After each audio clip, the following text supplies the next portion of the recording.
राधे राधे दोस्तों, कैसे हैं आप सब। आशा करते हैं आप लोग अच्छे होंगे, स्वस्थ होंगे, मस्त होंगे और अपनी जो है पढ़ाई अच्छे से कर रहे होंगे। सो हमने फंडामेंटल राइट्स पढ़ना स्टार्ट किया था। सो यहाँ देखा था आर्टिकल 12 से 35 में फंडामेंटल राइट्स हैं और जो है 12 में दिया गया है स्टेट की परिभाषा, 13 में है जुडिशियल रिव्यू और 14 में है इक्वलिटी बिफोर लॉ और इक्वल प्रोटेक्शन ऑफ लॉ, यानी विधि के समक्ष समता और विधियों के समक्ष समान संरक्षण। और 15 में है जो भेदभाव होता है उस पर रोक लगाने के लिए। और 16 में है अवसर की समानता देने के लिए। 17 है अस्पृश्यता का उन्मूलन और 18 में उपाधियों का अंत। उसके बाद 19 पढ़ा था वाक्य एवं अभिव्यक्ति जो है उसकी आज़ादी। फिर उसके बाद हमने आर्टिकल 20 पढ़ा था जो कि अपराधों की दोष सिद्धि के संबंध में था। फिर आज पढ़ेंगे हम 21 से। तो आर्टिकल 21 में क्या है, protection of life and personal liberty, यानी प्राण एवं दैहिक स्वतंत्रता। आपको प्राण एवं दैहिक स्वतंत्रता से विधि द्वारा स्थापित प्रक्रिया से ही वंचित किया सकता है। और इसमें आर्टिकल 21 में है प्रोसीजर इस्टेब्लिश बाय लॉ, यानी कि विधि के द्वारा ही जो प्रोसीजर है उसको इस्टेब्लिश किया जाएगा। और इसमें जो है 1978 में मेनका गांधी केस आया अकॉर्डिंग टू सी डिग्निफाइड लाइफ जो है जीने का या फिर गरिमापूर्ण जीवन जीने का सबको हक है।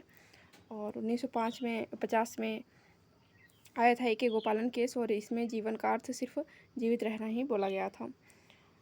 उसके बाद ये एक एक्सप्लिसिट जो है अधिकार है, इसमें प्रोसीजर इस्टेब्लिश बाय लॉ अभी पढ़ा, पैरोड बाय सिर्फ प्रोसीजर इस्टेब्लिश बाय लॉ, इसमें सिर्फ कानून को फॉलो किया जाएगा। और ये इसमें जैसे procedure establish by law burrowed by Japan but highly effective in UK, मतलब जापान से लिया गया है लेकिन प्रभावी सबसे ज़्यादा इंग्लैंड से है। और इसमें सिर्फ कानून को फॉलो किया जाएगा, उसका रिव्यू नहीं हो सकता, इसमें इंटेंशन नहीं देखा जाएगा। और जो ड्यू प्रोसेस ऑफ लॉ है वो इम्प्लिसिट अधिकार है, संविधान में लिखा नहीं है कहीं पे, ये मतलब स्वतः ही माना जाता है विधि सम्यक प्रक्रिया। इसमें लॉ के पीछे का इंटेंशन देखा जाएगा, राइट और रॉन्ग क्या है, नेचुरल जस्टिस दिया जाएगा, जुडिशियल रिव्यू इसका हो सकता है। आर्टिकल 21 में राइट टू प्रोवेसी है जो कि पुट्टा स्वामी केस के द्वारा दिया गया है। फिर उसके बाद इसमें विदेश की यात्रा का अधिकार है और ये हमने पढ़ ही लिया, राइट टू प्राइवेसी। और स्वच्छ पर्यावरण का अधिकार है और अपनी पसंद की शादी करने का अधिकार है, गरिमापूर्ण जीवन जीने का अधिकार है। और ये मतलब इम्प्लिसिटली जो है माना जाता है और कॉन्स्टिट्यूशन में मेंशन, मतलब ये सुप्रीम कोर्ट के द्वारा मेंशन किया गया है। फिर उसके बाद लिखा है क्या आर्टिकल 21 के तहत मरने का अधिकार भी शामिल है। तो पी रतिनाम केस में सुप्रीम कोर्ट ने कहा मरने का अधिकार भी फंडामेंटल राइट है, आत्महत्या का अधिकार फंडामेंटल राइट है। बट ज्ञान कौर केस ने जो पी रतिनाम केस का था जजमेंट उसको पलट दिया और बोला कि मरने का अधिकार मौलिक अधिकार नहीं है। और अभी इसके पहले आपने हरीश राणा का नाम सुना होगा, तो उनको जो दिया गया था मरने का अधिकार, और इच्छा मृत्यु जो होती है, एक एक्टिव यूथनेसिया होता है और एक पैसिव यूथनेसिया, और जो कि अभी अपने यहाँ पे यूथनेसिया देना इलीगल है, लेकिन हरीश राणा को दिया गया था क्योंकि वो बहुत दिनों से मतलब जूझ रहे थे वहाँ पे, उनके माता पिता भी बहुत दिनों से परेशान थे। तो पैसिव में क्या होता है, लीगल इसको करार दिया। अरोड़ा सांगा केस जो था वेंटिलेटर से ही मतलब जीते हैं, उनका वेंटिलेटर हटा दें और इसमें 3 डॉक्टर का पैनल बनता है, रिपोर्ट दे तो हाई कोर्ट निर्णय इस पर मतलब लेता है। फिर उसके बाद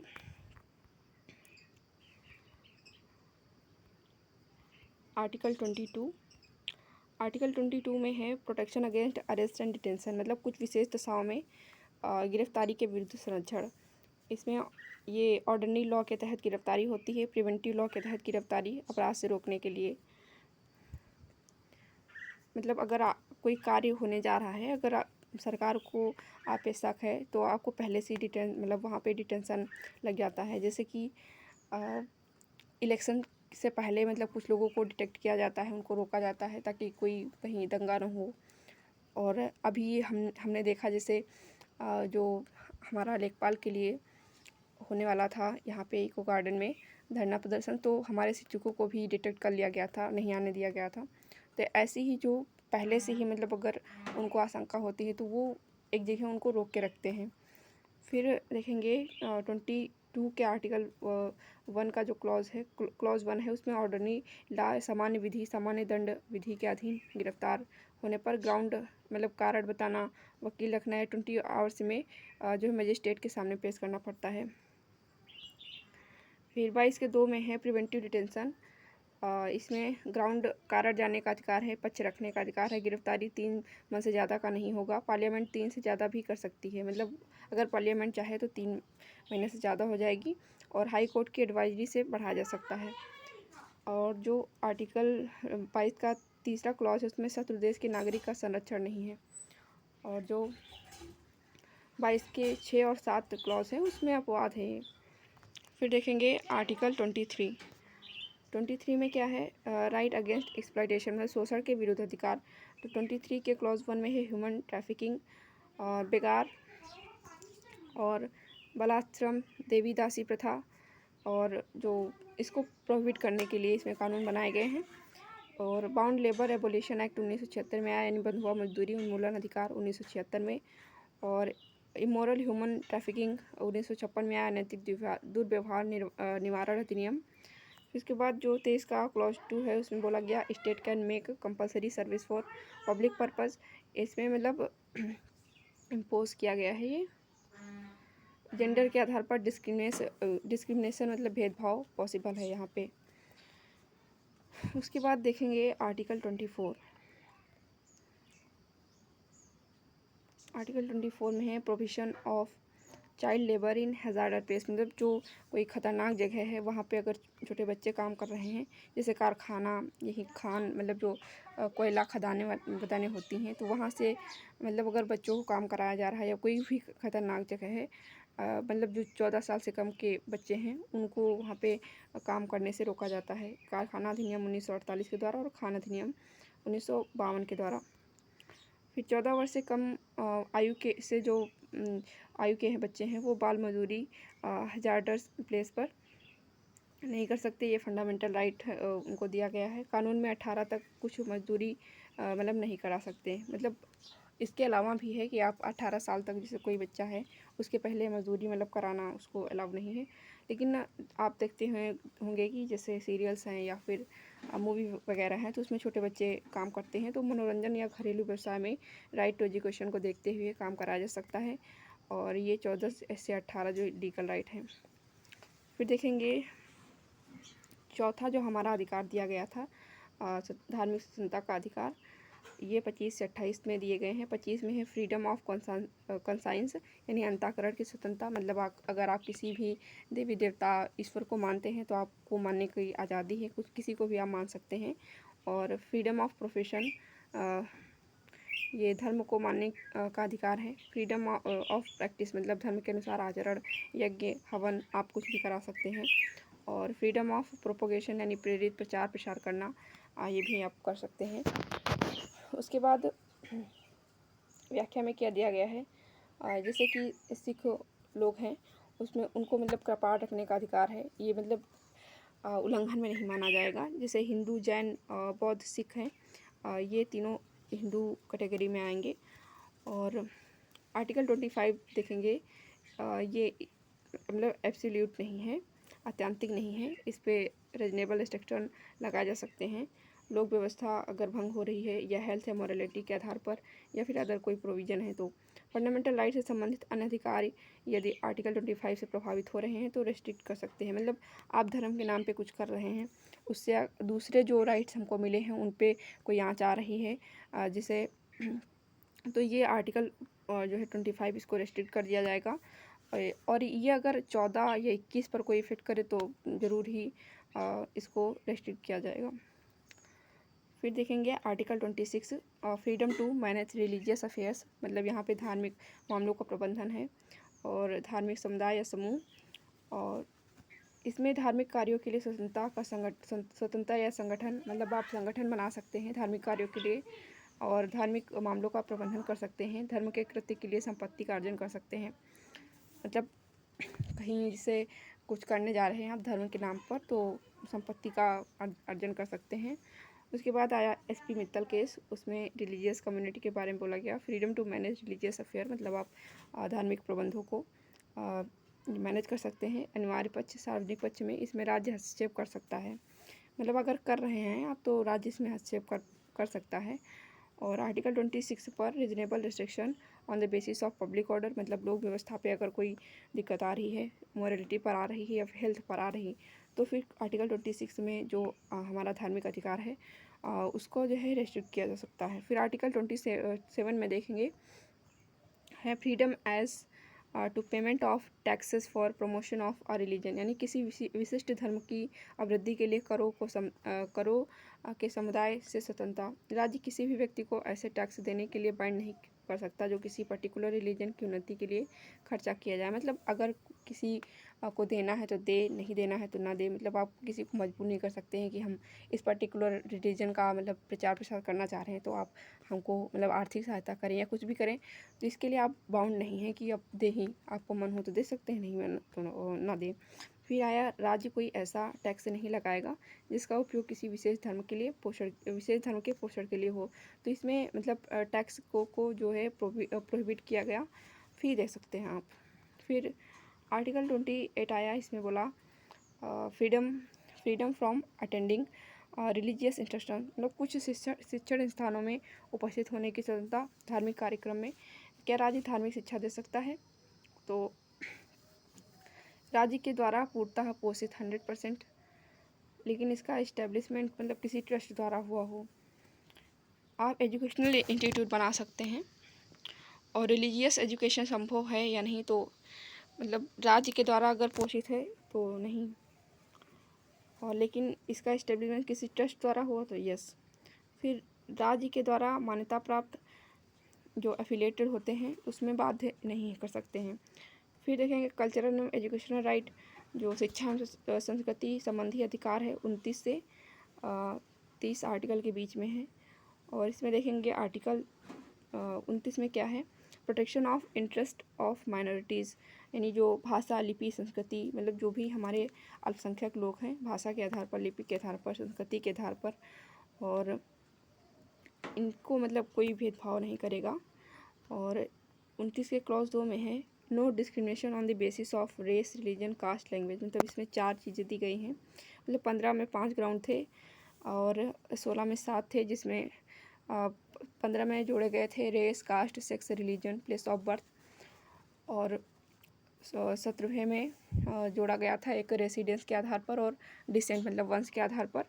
और 29 में केवल 4 बेस हैं, रेस, रिलीजन, कास्ट, लैंग्वेज के हिसाब से आप जो है भेदभाव नहीं कर सकते हैं। फिर आर्टिकल 30 में बोला गया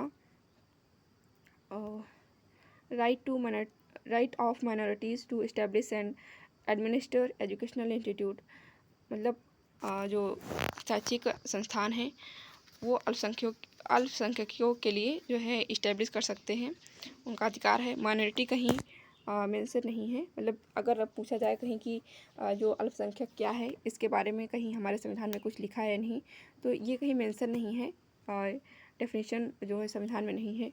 और माइनॉरिटी है क्या, मतलब लिंग्विस्टिक आधार पर, भाषाई आधार पर, जो जहाँ कम लोग हैं। राइट टू इस्टेब्लिश, मतलब वो इस्टेब्लिश कर सकते हैं रिलीजियस तौर पे अपनी पसंद का एजुकेशनल इंस्टीट्यूट को जो है प्रशासित कर सकता है या फिर उसको बना सकता है। फिर आया सेंट स्टेफन केस, और इसमें बोला गया सरकार किसी भी माइनॉरिटी इंस्टीट्यूशन के लिए दिशा निर्देश जारी कर सकता है। फिर आर्टिकल 32 में क्या है, राइट टू कॉन्स्टिट्यूशनल रेमेडीज, मतलब यहाँ पे संवैधानिक उपचारों का जो है अधिकार है। और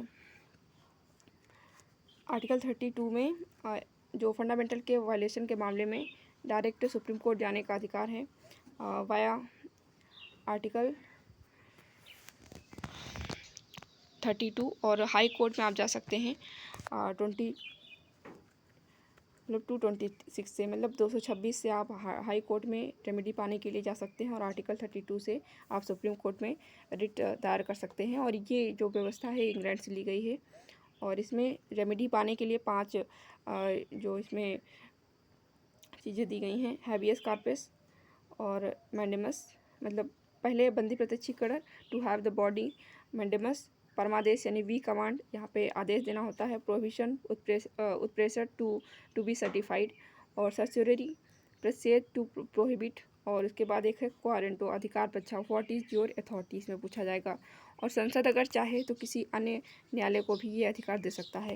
मतलब बेसिकली तो आर्टिकल 32 के तहत सुप्रीम कोर्ट आपको रेमेडी दिलाएगा, और आर्टिकल 226 के तहत हाई कोर्ट आपको रेमेडी देगा।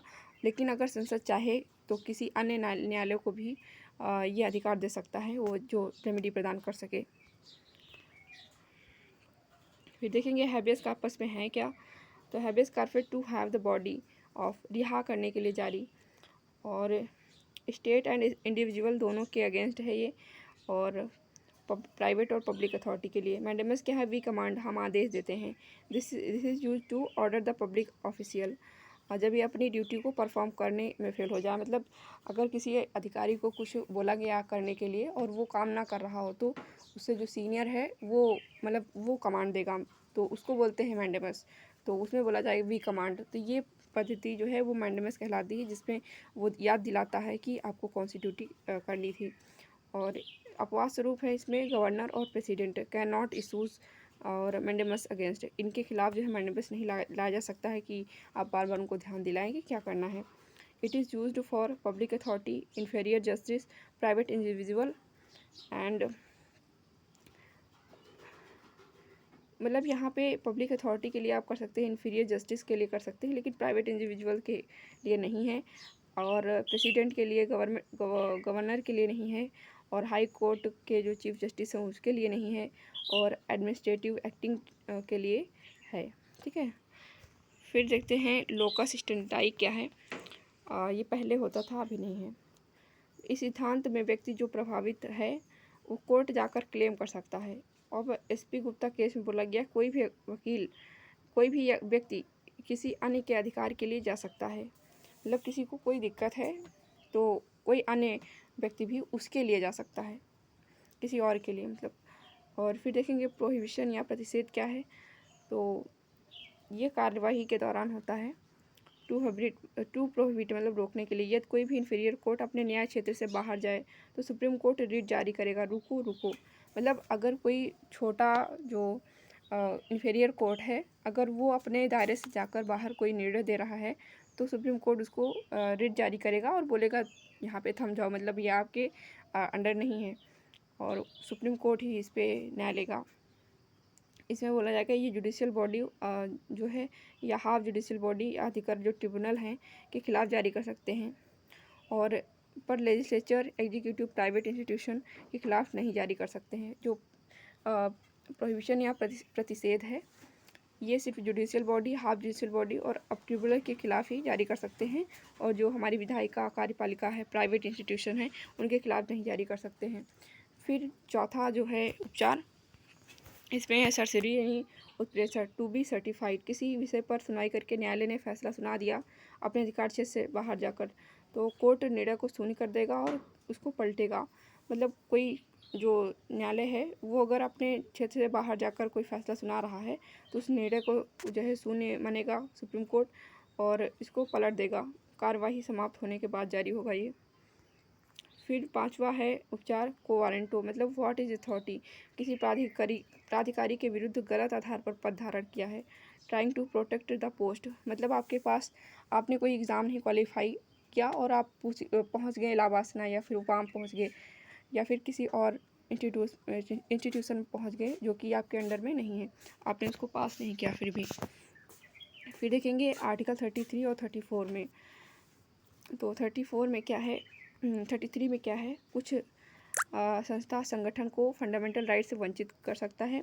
सशस्त्र बल जैसे इंटेलिजेंस यानी खुफिया एजेंसी, सिविल सिक्योरिटी है, संचार है, तो इन लोगों के इसमें जो लोग काम करते हैं तो वो उनको मतलब ये मौलिक अधिकारों के में थोड़ा सा वंचित किया जा सकता है, ये अपवाद स्वरूप हैं, इन लोगों को नहीं मिलती हैं जो अधिकार हैं वो नहीं मिलते हैं। आर्टिकल 34 में क्या है, मार्शल लॉ है, संविधान में डिफाइन नहीं है क्या है मार्शल लॉ, और इसमें बोला गया है कि यदि किसी एरिया में सैन्य विधि लागू है तो फंडामेंटल राइट पर प्रतिबंध लग सकता है। संसद को ये, और ये शक्ति संसद को दी गई है, मतलब कोई एरिया जो है उसमें अगर सैन्य विधि लागू है तो फंडामेंटल राइट प्रतिबंधित हो सकते हैं।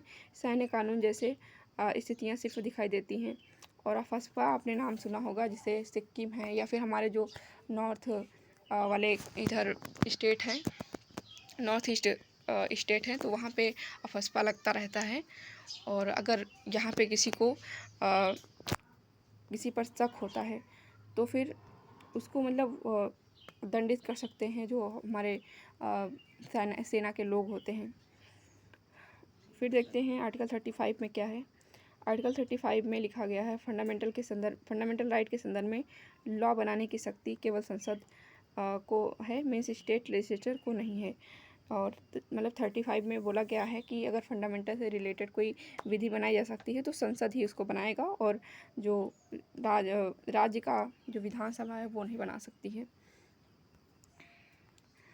तो यहाँ से हमारे फंडामेंटल राइट समाप्त होते हैं। तो एक बार हम फिर से रिवाइज कर लेते हैं पहले से।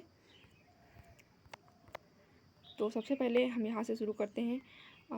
आर्टिकल 12 में डेफिनेशन ऑफ स्टेट, और 13 में था जुडिशियल रिव्यू, और 14 में था विधि के समक्ष समता और विधियों के समक्ष समान संरक्षण, और 15 में था प्रोविजन ऑफ डिस्क्रिमिनेशन, मतलब जो है राज्य भेदभाव नहीं करेगा, और 15 में था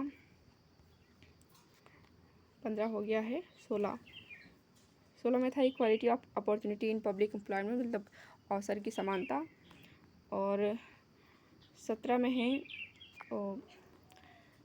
अस्पृश्यता का उन्मूलन, और 18 में है एबोलिशन ऑफ टाइटल में उपाधियों का अंत, 19 में बोलने की जो आज़ादी है वो दिया गया है, और 20 में है अपराधों की दोष सिद्धि के संबंध में संरक्षण, और 21 में है प्राण एवं दैहिक स्वतंत्रता, और 22 में है कुछ विशेष दशा में गिरफ्तारी के विरुद्ध संरक्षण, और 23 में दिया गया है राइट अगेंस्ट एक्सप्लॉयटेशन या शोषण के विरुद्ध अधिकार, और 24 में है जो हमारे बाल श्रम पर रोक लगाने के लिए है, और उसके बाद देखेंगे 25 ये हमारा धार्मिक अधिकार है, और 26 में दिया गया है धार्मिक मामलों का प्रबंधन, और 27 में दिया गया है किसी विशिष्ट धर्म की अभिवृद्धि के लिए करों के समुदाय की स्वतंत्रता, और 28 में है कुछ शिक्षण संस्थानों में या उपस्थिति होने की स्वतंत्रता। फिर उसके बाद 29 में दिया गया है protection of interest of minorities, मतलब यहाँ पे बोला गया है अल्पसंख्यकों के बारे में और उनके संरक्षण के बारे में, और आर्टिकल 30 में है राइट ऑफ माइनॉरिटी, मतलब जो अल्पसंख्यक लोग हैं उनके अधिकार और उनके लिए शैक्षिक संस्थानों की इस्टेब्लिश करने के लिए, और 32 ये रेमेडी है राइट टू कॉन्स्टिट्यूशनल रेमेडी, मतलब यहाँ पर उपचार देने की बात की गई है, और 33-34 ये जो है इसमें बोला गया है मौलिक अधिकार ये अपवाद स्वरूप हैं, और जो हमारे सशस्त्र बल हैं या इंटेलिजेंस के लोग हैं तो उनको ये मौलिक अधिकार नहीं दिए जाते हैं, कम मिलते हैं। तो 34 में है मार्शल लॉ, और 35 जो है इसमें फंडामेंटल राइट के संदर्भ में लॉ बनाने की शक्ति केवल संसद के पास है, इसमें स्टेट लेजिस्लेचर नहीं बना सकता है। तो यहीं तक हमारा था फंडामेंटल राइट। इसके बाद हम अगले दिन देखेंगे, और आप इसे देखते रहिए, शेयर कर दीजिए अगर आपको अच्छा लगा हो और रिवीजन हुआ हो, और सब्सक्राइब कर लें। Thank you.